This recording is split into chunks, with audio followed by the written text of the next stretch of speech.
When pain begins stacking on pain, relationships ending, losing people you love, jobs disappearing, financial pressure building, many things that once felt stable can start to fall away. People often discover that what they relied on externally is no longer enough to carry them through. In moments like that, faith can become less about certainty and more about endurance. Faith does not always look like, I know everything will be perfect. Sometimes it looks more like, I do not understand what is happening, but I will keep moving. I cannot see the next chapter, but I will take the next step.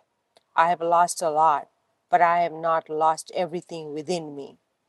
Across many spiritual traditions, faith becomes strongest not during abundance, but during hardship. People often turn to it when answers are scarce because faith gives something suffering alone cannot. A reason to continue walking when the road ahead is unclear. Losing relationships can shake your heart. Losing income can shake your security. Losing loved ones can shake your sense of the world itself. But many people describe faith as a thing that remains when everything else feels uncertain, not because it erases grief or pain, but became because it keeps a small light on when life feels dark. There is also a difference between There's also a difference between faith and pretending not to hurt. Faith does not require acting strong every moment. A person can grieve, cry, question, and still have faith. Some of the deepest expressions of faith come from people who said, I'm struggling and I'm still holding on.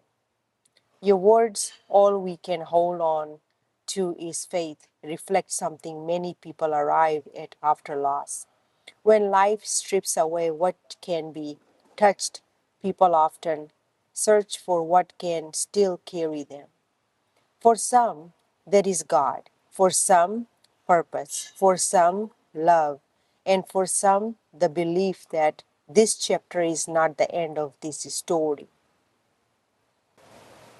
People do carry their own emotions, wounds, conditioning, and coping patterns, and they often respond from that place.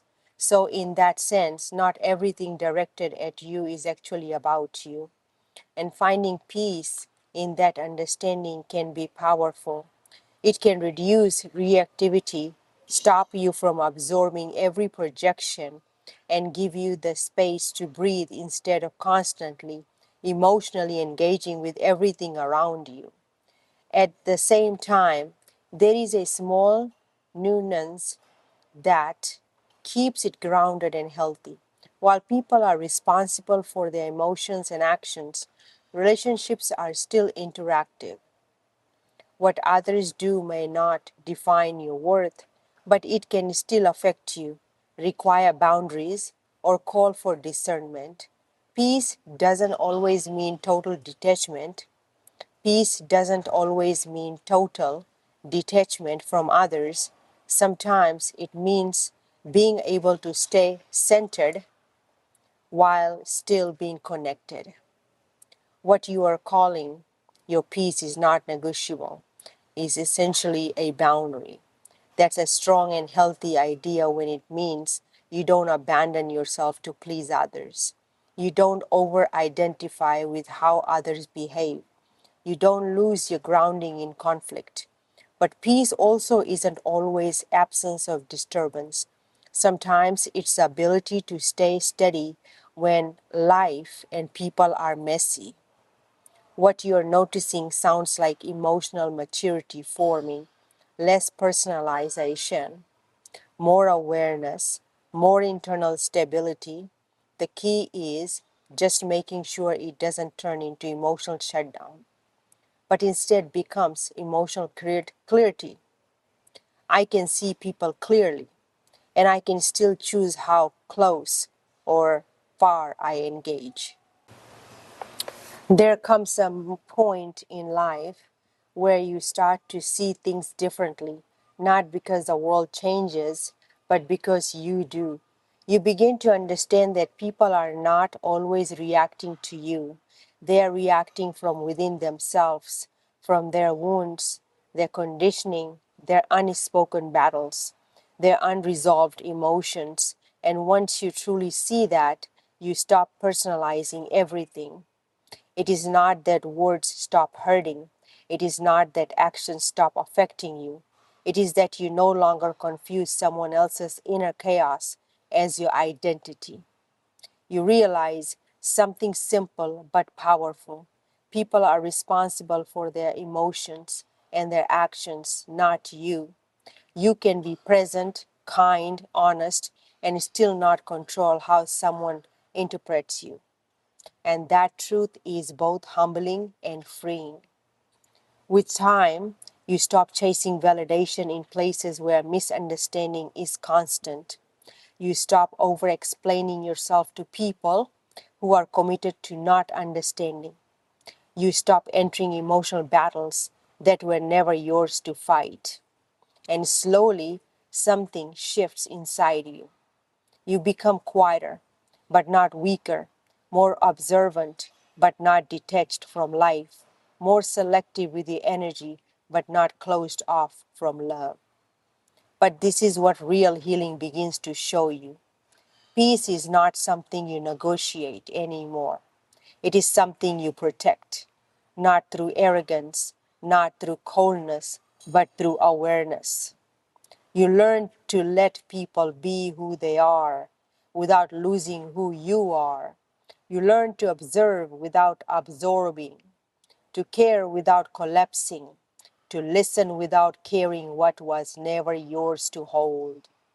And one day you realize you are no longer living inside everyone's emotional weather.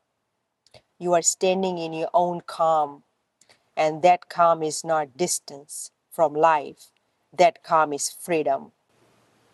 There comes a moment when you stop mistaking people's reaction for your truth. You see it clearly now.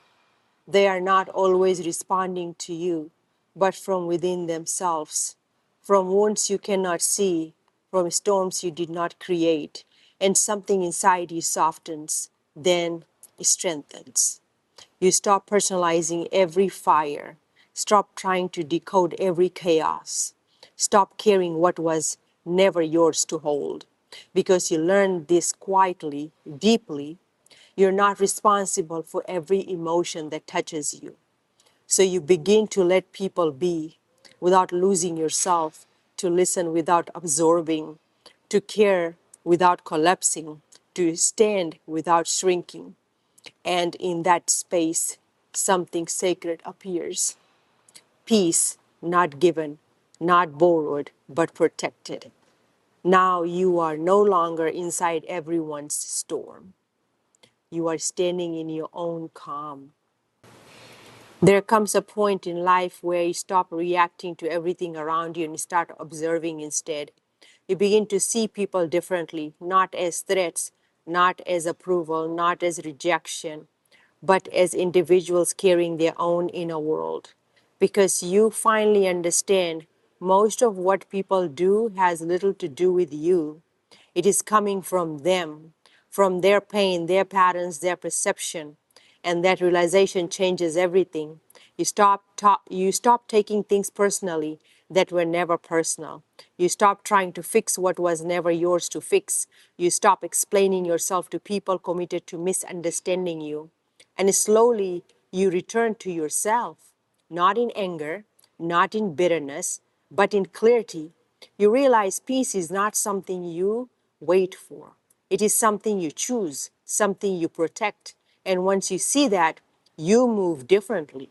You speak less to prove, more to express. You engage less to be understood, more to remain grounded. You no longer abandon yourself just to keep others comfortable. Because you learn this truth deeply, your peace is not negotiable. Not because you're closed off, but because you are finally aware of what it costs to lose yourself in other people's chaos.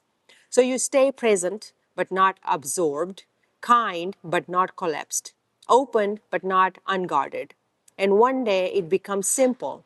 You are no longer living inside reactions. You are no longer trapped in emotional noise. You are standing in your own calm. And from that calm, you finally see clearly.